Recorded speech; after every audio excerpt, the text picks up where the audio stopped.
made the right decision. Traffic just didn't allow him to take advantage of the 4 tires.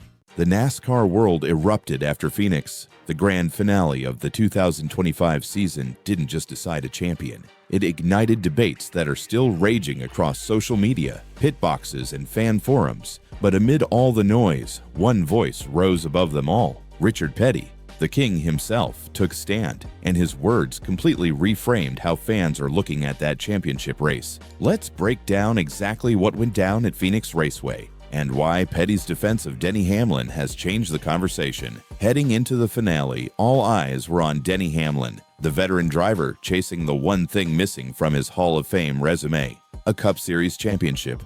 The number 11 Joe Gibbs Racing Toyota was dialed in all weekend.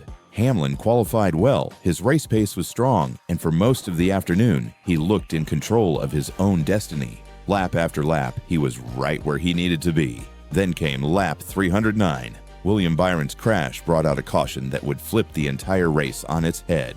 That moment forced every team into a split-second decision that would define their season. 2 tires or 4. Hamlin's crew chief made the call for 4 fresh Goodyears. Most of the front runners, including Kyle Larson in the number 5 Hendrick Motorsports Chevrolet, went with 2. On paper, Hamlin's decision seemed like the winning move. 4 new tires meant better grip and more speed in those final laps. But NASCAR races aren't run on paper. The restart came and chaos followed. Traffic stacked up, lanes got messy, and in the blink of an eye, Hamlin's clean run at the championship vanished. Immediately, the NASCAR world lit up. Fans pointed fingers. Commentators dissected the decision frame by frame. Social media was flooded with armchair strategists calling the 4-tire choice a blunder that cost Hamlin the title. The crew chief was criticized, the pit call was labeled a mistake, and the narrative quickly turned into Hamlin gambled and lost.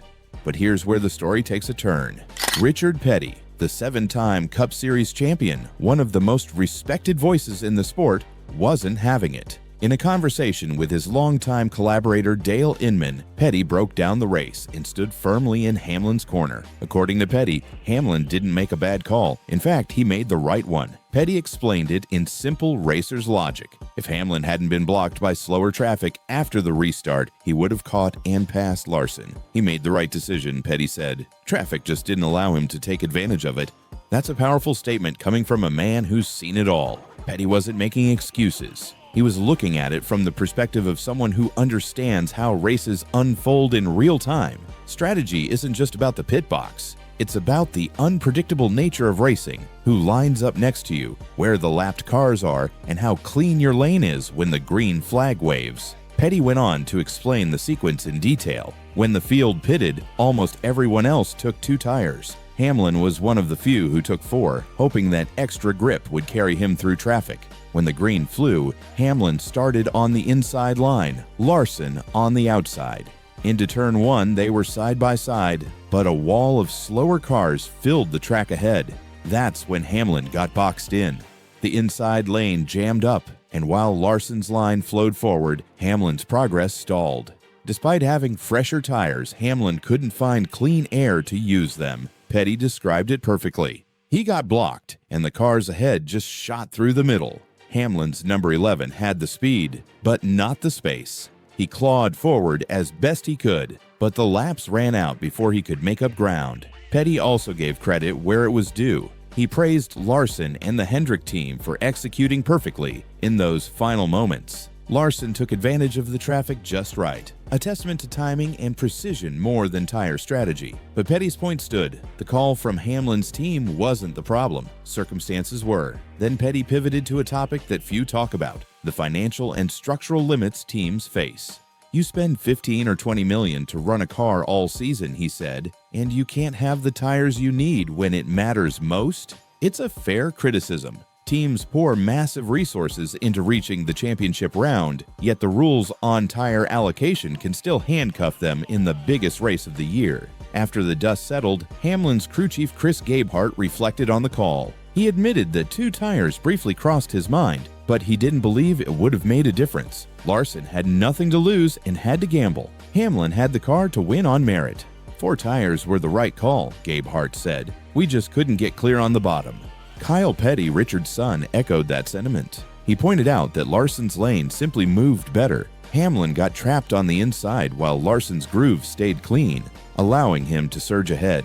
That was the race right there, Kyle said. It wasn't just tires, it was where they lined up, how the lanes developed, and who got caught in traffic. As the conversation continued, Richard Petty and Dale Inman shifted gears, looking beyond Phoenix to the broader state of NASCAR itself. Petty didn't hold back. He criticized how the sport's modern format allows late cautions and overtimes to reshape races entirely. In Petty's era, when the checkered flag flew, the race was over. Simple as that. But in modern NASCAR, one spin deep in the field can trigger an overtime restart that completely changes the outcome. Petty believes that format rewards luck over consistency. If you're going to run a race, he said, make it a race. Not just a one-lap shootout, Inman even suggested a possible solution, a standardized overtime rule. His idea, tailor overtime lengths based on the track. 10 extra laps at Martinsville, 5 at Phoenix, 2 at superspeedways like Daytona and Talladega. That would allow teams to plan strategy while keeping the finish exciting but fair. Petty agreed, saying championships shouldn't hinge on who happens to be in the right lane during a one-lap dash. They should reflect a season's worth of performance and skill. Petty also took aim at the championship format itself. The current winner-take-all finale, where one race decides everything, doesn't sit right with him.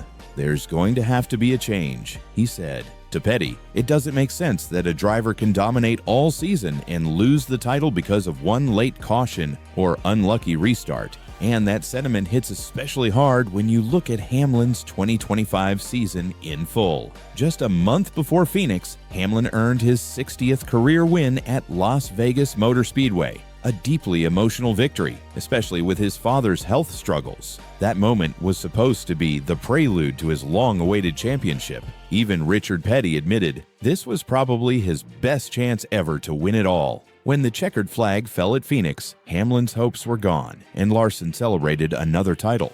Larson's third win of the year secured the championship, despite Hamlin doubling that total. The contrast wasn't lost on fans, many of whom compared it to Joey Logano's controversial 2024 title run, a season where he won with one of the worst average finishes of any champion.